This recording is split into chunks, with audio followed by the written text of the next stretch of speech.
आज 2 अक्टूबर का दिन है। यह दिन एक महानतम देशभक्त जो भारत का दूसरा प्रधानमंत्री था, लाल बहादुर शास्त्री का है, जिन्होंने 1965 के युद्ध में भारत को विजय दिलाई, जय जवान जय किसान का नारा दिया और देश की खातिर अपना बलिदान दिया। दूसरा, एक महानतम गद्दार जिसने भारत के साथ और भारत की जनता के साथ, हिंदुओं के साथ विश्वासघात किया। भारत की स्वतंत्रता सेनानियों को धोखा दिया, उन्हें असफल किया, मरवाया। भारत के स्वतंत्रता संग्राम को गुमराह किया। भारत में सांप्रदायिक राजनीति की शुरुआत की खिलाफत आंदोलन के द्वारा। नेहरू जैसे गद्दार को बार बार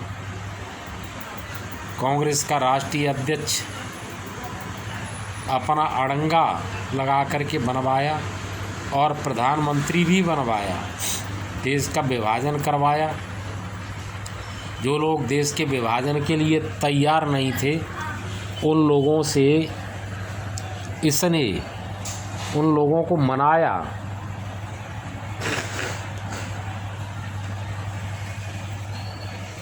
और विभाजन के बाद जो लोग पाकिस्तान चले गए थे, उनको इसने अनशन किया।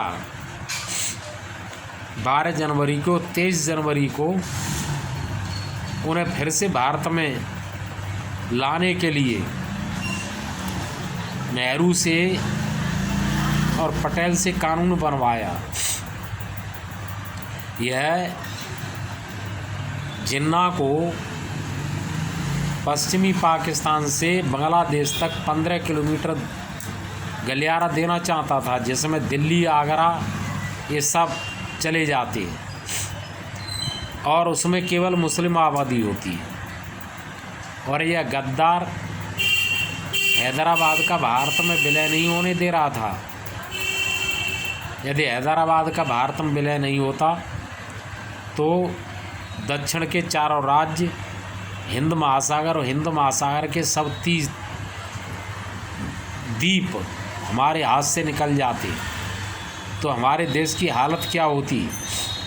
इन बातों का जब गॉडसे को पता पड़ा तो उस महानतम दूरदर्शी, महानतम देशभक्त और महानतम बलिदानी ने इस गद्दार को गोली मारी और इस पापी से, देशद्रोही से देश को आज़ादी दिलाई। लेकिन हमारे देश में आज भी बहुत से मूर्ख हैं जो इसे राष्ट्रपिता कहते हैं। ऐसे नालायक को सम्मान देने के लिए वे देश को, देश की जनता को, देश के महापुरुषों को गाली देते हैं। ऐसे लोगों को मैं धिक्कारता हूँ। नाथूराम ने अपने अंतिम भाषण में 2 मुख्य बातें कही थी। एक यह कि भारत यदि गांधी के बताए रास्ते पर चलता रहा तो आज़ाद भारत की भी आज़ादी खतरे में पड़ जाएगी। और दूसरा, उन्होंने ये कहा था कि मेरे मरने के बाद, मुझे निश्चित फांसी होगी मुझे मालूम है, लेकिन मेरे मरने के बाद मेरी अस्थियां सुरक्षित रखी जाएं और जब सिंध भारत में बहे तब मेरी अस्थियों का विसर्जन किया जाए। तो जिस व्यक्ति की ऐसी भावना थी वह देशद्रोही तो हो नहीं सकता है।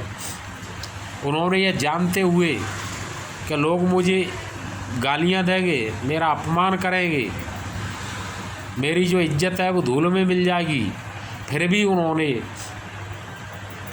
इस गांधी से, जो महानतम देशद्रोही था, उसे छुटकारा दिलाने के लिए इसमें गोली मारी। क्योंकि जान तमाम लोग दे देते हैं, जीवन दे देते हैं, पैसा दे देते हैं, लेकिन अपनी इज्जत को कोई दाव पर नहीं लगाता है।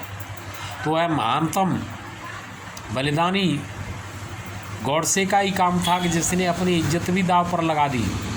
वो तो यह सोशल मीडिया का ज़माना है कि जिसकी वजह से नेहरू की, गांधी की, कांग्रेसियों की, कम्युनिस्टों की, मुस्लिमों की गद्दारियाँ लोगों के सामने आ रही हैं। मैं आप लोगों से निवेदन करता हूँ कि आप में से कोई भी गांधी को राष्ट्रपिता नहीं कहे जिंदगी भर। यह बड़ा गद्दार था और सरकार 2 अक्टूबर की छुट्टी समाप्त करे। जिसको लगता है कि गांधी बाप था तो वह अपना बाप बताए, देश का बाप नहीं बताए, और इसकी छुट्टी बंद की जाए, नोटों से इसकी तस्वीर हटाई जाए। जय हिंद, नमस्कार।